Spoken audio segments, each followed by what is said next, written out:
Hey everyone, Ron Milligan with RE/MAX Select here. As usual, I've got the latest real estate market statistics for the Portland metro area, and this is for both Oregon and Washington sides of the border.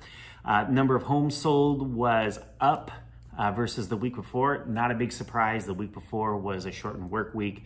County was closed for one of those days, so it's not a big surprise that we have a big jump there. The thing that was kind of interesting was that the number of active listings stayed pretty steady.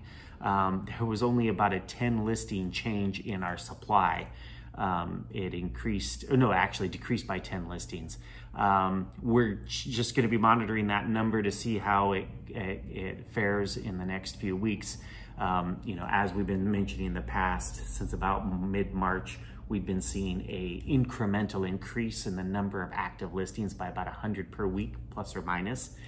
And the last couple of weeks, we've seen some changes there that indicate we might be turning a corner and starting to see fewer listings on the market as we head into the fall and winter, which is more typical for our market. So very unlike what we experienced last year, which was ramping up, taking off, which eventually culminated in that crazy frenzy we saw in the first quarter and part of the second quarter of 2021. The number of pending deals, so new pending deals that went under contract last week, was also up significantly versus the week before. Part of that could be, we talked about that, maybe a little bit of snapback from that holiday week where some folks go on vacation and other folks, and especially realtors, might be getting their kids off to school, that being the first week back to school for a lot of areas in the metro area. And like I say, I've said it 100 times before, when realtors are on vacation or busy with something else, houses don't get shown, contracts don't get written, deals don't go under contract. So this may be a little bit about the snapback from the previous week when that number was pretty small. So we'll be watching that for the next couple of weeks to see if that stays high, because the numbers that we saw were on par with some of the best weeks we experienced during this year for buyer activity. So at least for now, demand is high, supply is staying steady. We'll see what happens. The average days on market and the median both went up one day. Average was 18, the median was 7.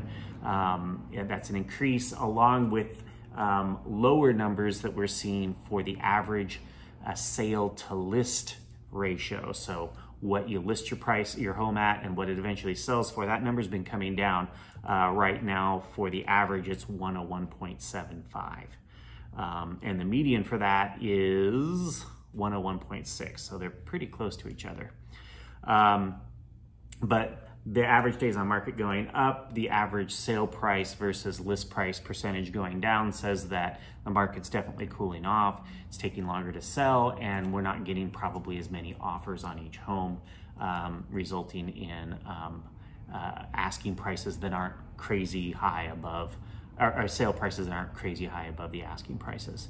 Average sale price this last week, $572 versus the same week the year before, which was $506.